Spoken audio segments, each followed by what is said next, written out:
بۆ ئاساییکردنەوەی پەیوەندیە بازرگانیەکانی پارێزگای سلێمانی و تورکیا وەفدێکی هاوبەشی ژوورە بازرگانی و پیشسازیەکانی ئامەد و باتمان سەردانی ژووری بازرگانی و پیشسازی سلێمانی دەکەن.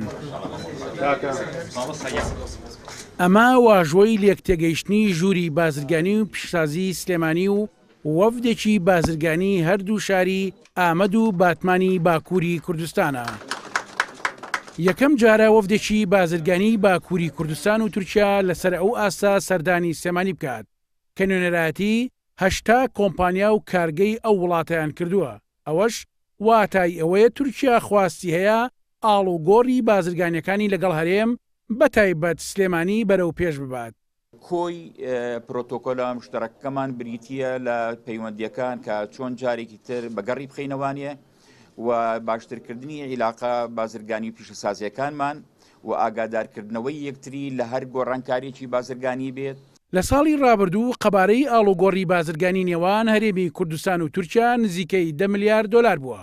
سەرۆکی ژووری بازرگانی و پیشسازی ئامەد بازەوە دەکات هەوڵدەدەن قەبارەی ئاڵوگۆڕی بازرگانی لەگەڵ کوردستان و سلێمانی زیاد بکەن و هەوڵەکانیان دەخەنەگەڕ لە پێناو گەشتە ئاسمانیەکان لە تورکیا بۆ فڕۆکەخانەی سلێمانی. سەرۆکی کارسازانی ژنانی ئامەدیش دەڵێت خوازیارن پەیوەندیەکانیان فراوان بکەن. کاتێک لە ڕووی سیاسیەوە کێشە کەوتە نێوان سلێمانی و تورکیاوە ئێمەی بازرگانانیش ئاستەنگمان بۆ دروست بوو. ئێستا دەمانەوێت کاری بازرگانی نێوانمان ئاسایی بکەینەوە دۆخە سیاسیەکەش دوای خۆی ئاسایی دەبێتەوە. ئێمە وەک ژووری بازرگانی ئامەد و باتمان لەگەڵ حکومەت دادەنیشین تاکو کێشەکان چارەسەر بکات بە تایبەتی کێشەی خاڵە گومرجیەکان چونکە حکوومەتی تورکیاش دەزانێت دەبێت پەیوەندی بازرگانی نێوان عێراق و کوردستان بە شێوەیەکی فراوان دەست پێ بکرێتەوە. دەشمانەوێت کێشەی فڕۆکەخانەی سلێمانی چارەسەر بکەین تاکو ئێمەش سوودی لێ ببینین. هیواداریشین حکوومەتی تورکیا چارەسەری کێشەی فڕۆکەخانەی سلێمانی بکات تاکو بازرگانیەکانمان دەست پێ بکەینەوە.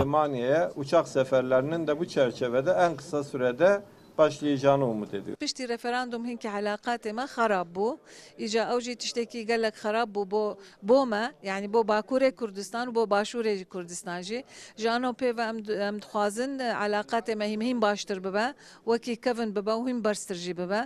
یەکەم جارە لە پارێزگای سلێمانیدا وەفدێکی وا گەورەی بازرگانی تورکیا لەگەڵ بازرگانانی ئەو پارێزگایە کۆ بێتەوە.